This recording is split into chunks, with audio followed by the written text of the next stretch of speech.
6 knots. That's the team coach just confirming the winds on the drop zone in order to do those final calculations to make sure that they can land nice and safely and securely. Get lots of this, right, stay in. I know where they are. So I mentioned earlier that at the bottom of the stack is the team coach, with the top the officer commanding, and the rest of the team are made up of the third teams are closest to the bottom, second teams in the middle, and the first years, the newest members to the team, are at the top. Ladies and gentlemen, as the parachuters approach the drop zone, they'll be able to hear you, so please put your hands together as encouragement and to show your appreciation for the skills demonstrated by the RAF Falcons during today's display.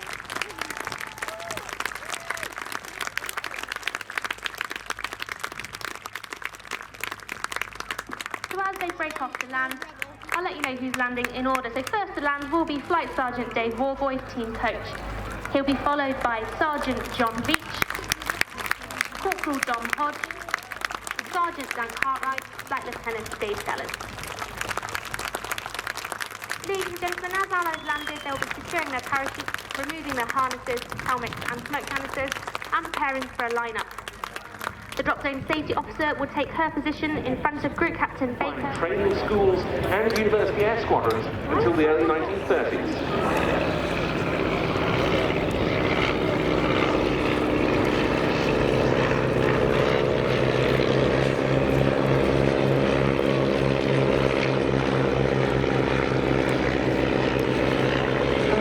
Several first. It was 504N models of the Central Flying School that became the first aircraft in the RAF to be used as instrument flying trainers. In those days they had blind flying hoods and turn indicators added. The 504s were regular.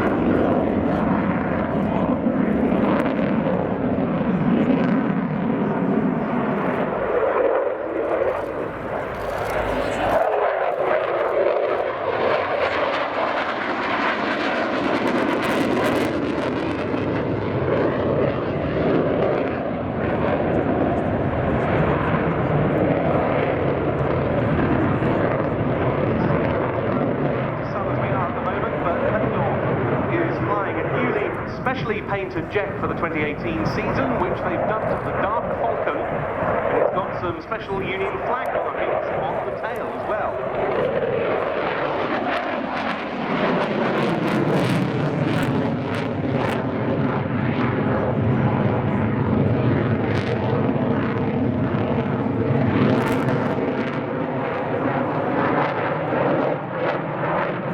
So the sound of those 8 130 horsepower de Havilland Gypsy Major engines.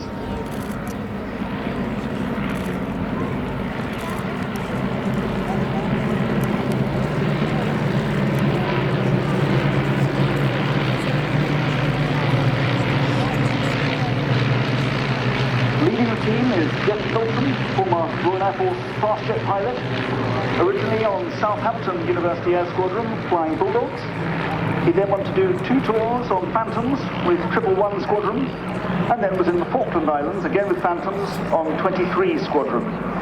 And indeed, he used to fly the black Phantom that's actually in the static display here today.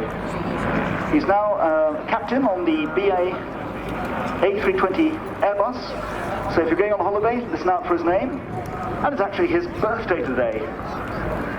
On his right is Mike Vasey, who's the founder of Vintech, which is a company that looks after these vintage engines.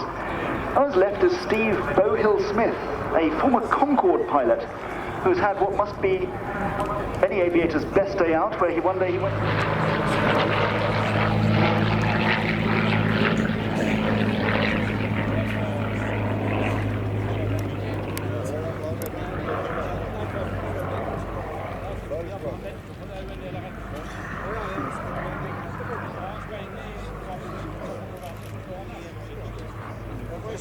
Gracias.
you can see our MiG-29.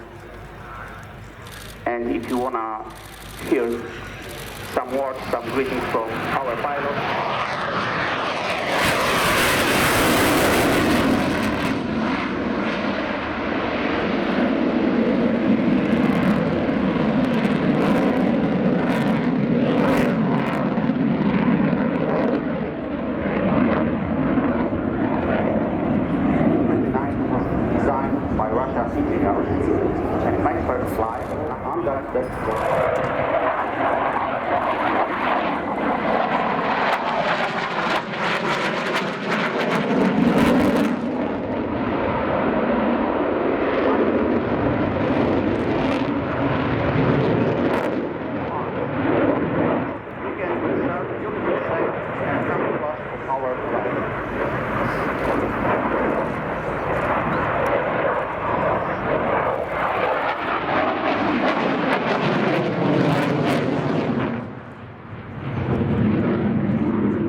Bill against Adornia Go 17.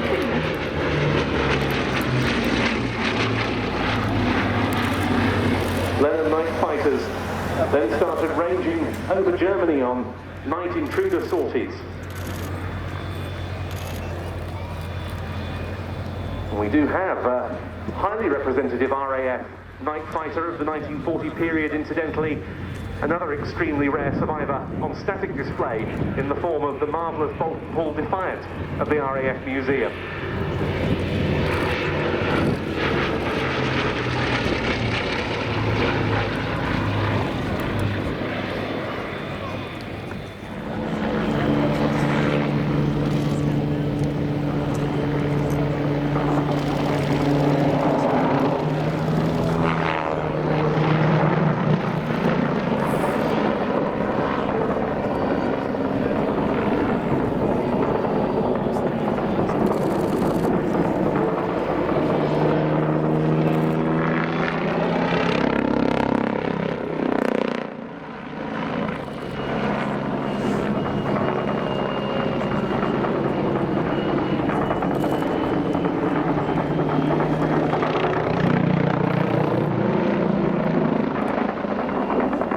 Hingeless, rigid rotor that helps give the ball 105 this remarkable aerobatic performance.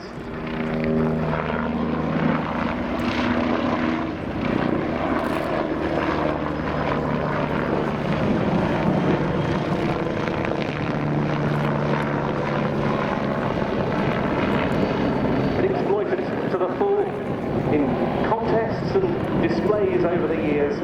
And now the Flying Bulls have got two of these on strength at Cosford. Two more sponsored by Red Bull are based in Los Angeles for displays in North America. And they thrill all over the world. This is the first time we've seen this display at Cosford. And my goodness me, it doesn't disappoint.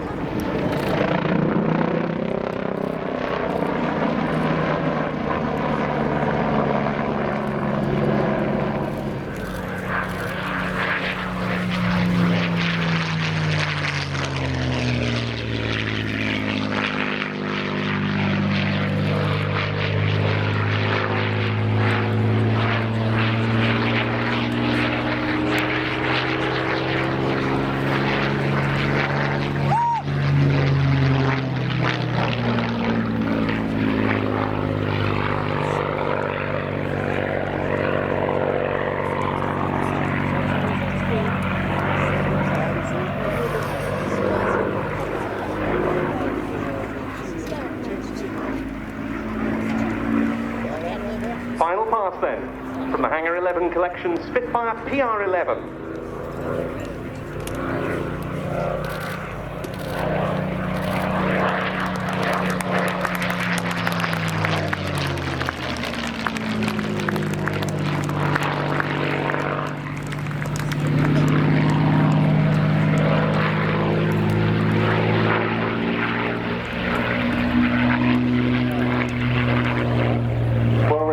Continues to be a vital role for today's Royal Air Force.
ready as you see the fighters coming for a proud centre arrival.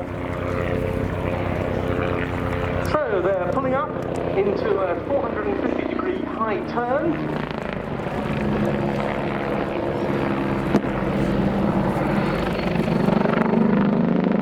Showing us something of the manoeuvrability of this Italian-designed and built helicopter, which has been in service with the Belgian Air Force, as was the air component as it is now since 1992, as a utility, medical evacuation, special forces support, and formerly anti-tank helicopter, though that latter role has been winding down. Quite a few of the Belgian A109 fleet have been sold into either civilian hands or to the Air Force of Benin.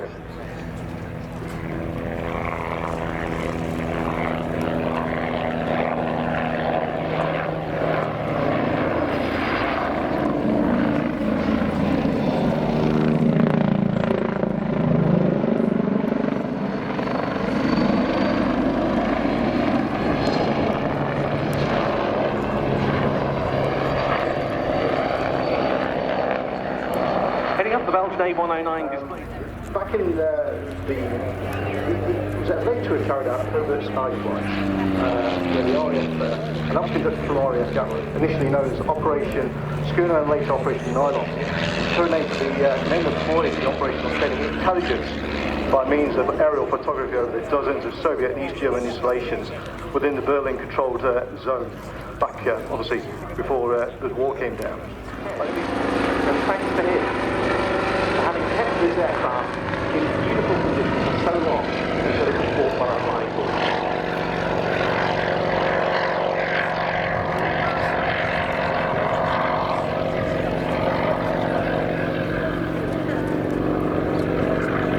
Siegfried Schwarz told me it's very difficult to fly because you have a lot of forces on the cyclic and collective. It's nothing like a modern helicopter. You have big trim wheels, and you have to transfer fluid between the nose and the tail to keep the centre of gravity within limits. But I like it very much.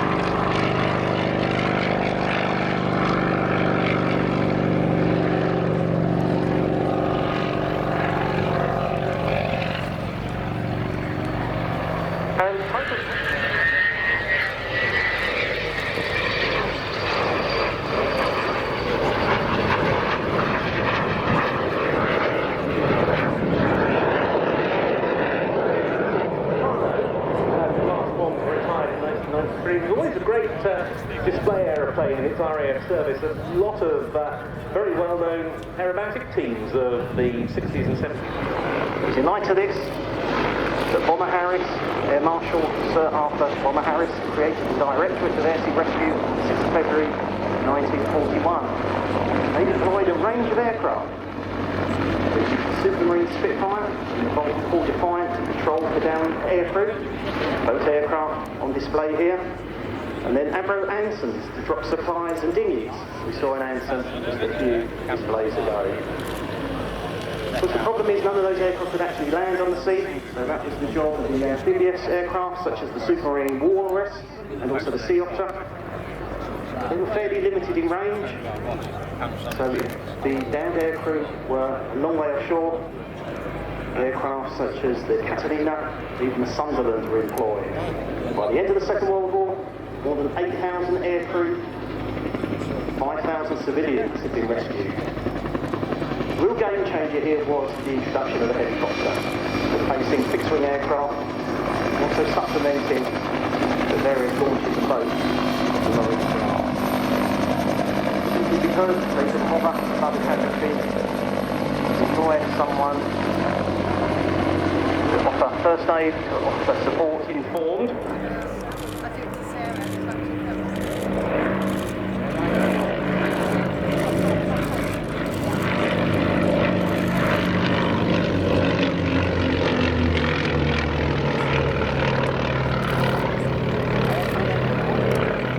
As for whether the Soviets knew what was going on, well, the short answer is yes, they probably did. One member of number 60 Squadron says that when the camera was being operated, you could see the hatch open underneath and the camera shutter moving, so it wouldn't have fooled them for very long. On another occasion, one of the squadron's pilots recounted 1 week before Christmas at an airfield below the centre corridor, trampled out in the thick snow just in front of the control tower in English, and in time for the routine Pembroke overflight was Happy Christmas.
There then, gaining height as they come towards the end of their display, and they too will be giving you a bow to close.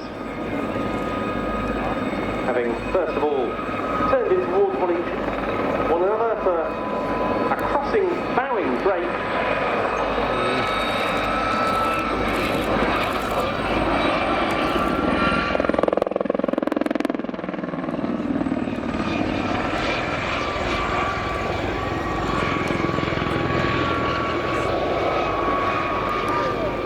That's them complete. Our thanks to the Gazelle Squadron display team. Put your hands together for the 2018.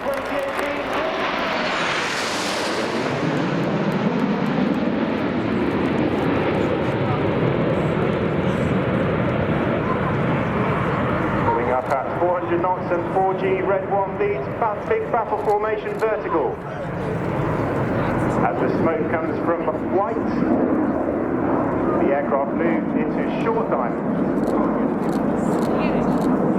Over the top of the short diamond loop, you'll see the distinctive platform of the Hawk T1 as the jets descend from 6,000 feet with the G building into the next maneuver. The current multi-role fighter aircraft operated by the RAF, the Typhoon.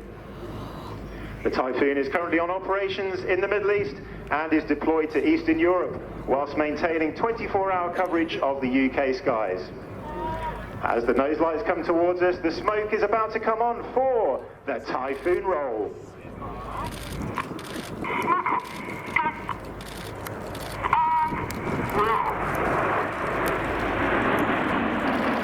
As the jets go upside down at 3,000 feet, you can see the distinctive Typhoon platform. The pilots concentrating on Red 1 as they roll in their symmetrical shape and move away to our left-hand side, ready for the next formation change. On the right of Red 1 in Typhoon is the first of our new pilots for 2018, Flight Lieutenant John Bond. John was a former Typhoon pilot and previously instructed on the Tucano, displaying the aircraft in 2000. Ladies and gentlemen, you've been watching the Red Arrows!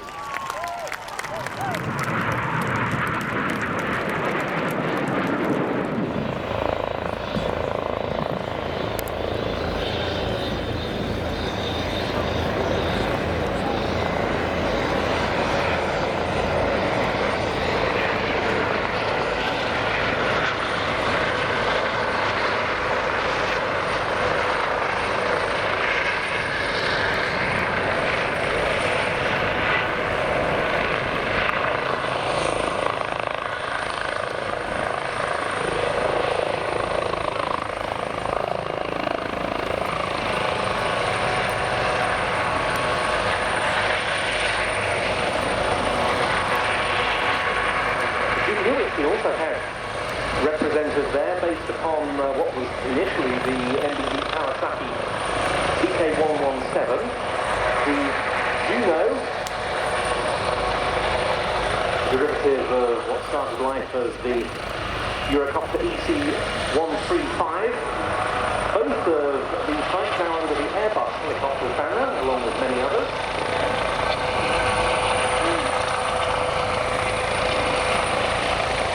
We were at one stage expecting one of these flights, then we were told it was going to be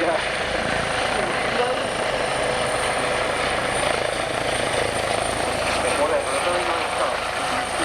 Straight up the first time you're flying this way. Indeed, and if you're planning, if you're away at the left-hand side of the crowd line, and see one of the display items that will be getting airborne in just a few minutes, already turning and burning. That is, of course, the Chinook helicopter. The RAF operates a very large fleet of Chinooks. Many training helicopter pilots in the future. Tornado GR4.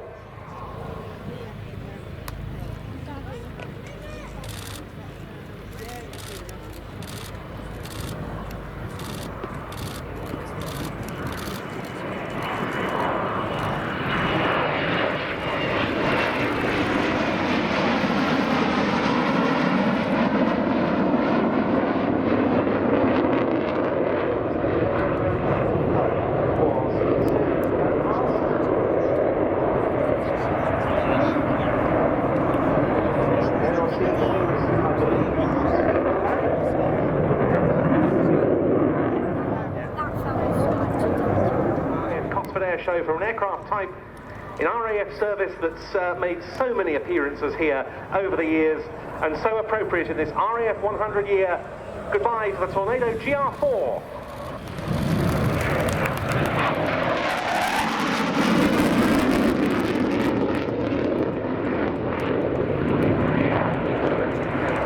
With the two-turbo Union Army 199 turbo, larger teams that every day deliver.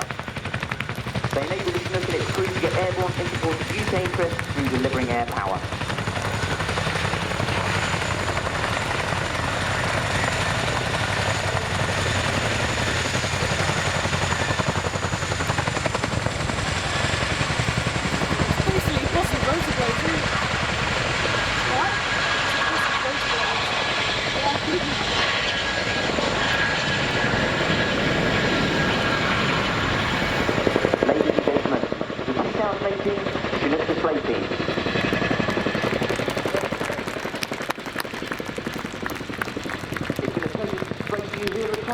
Feel free to meet the team as we progress around the show and follow our social media outlets as the Chinook Display Team on Facebook, Twitter and Instagram. From all of us at RAF Odeon, thank you, take care and enjoy the rest of the show.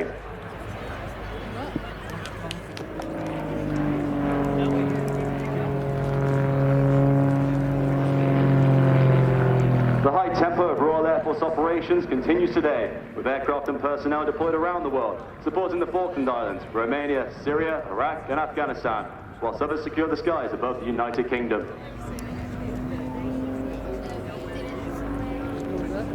The centenary provides a unique opportunity for the whole force of regulars, reserves, civilians and contractors to celebrate as one.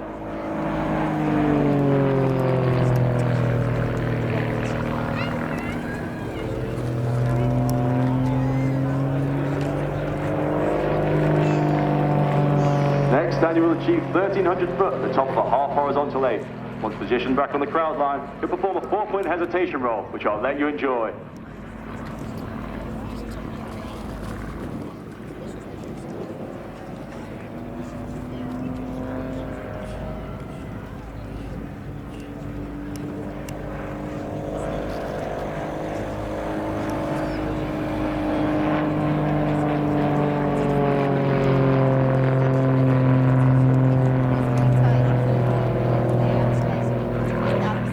Squadrons.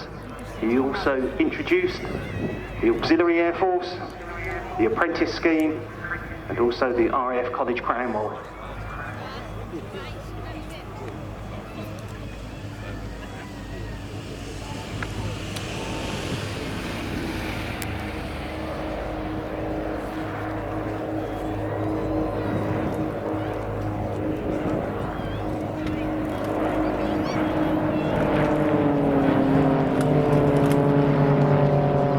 Very attractive break into the circuit by the 3 UBAT tutors.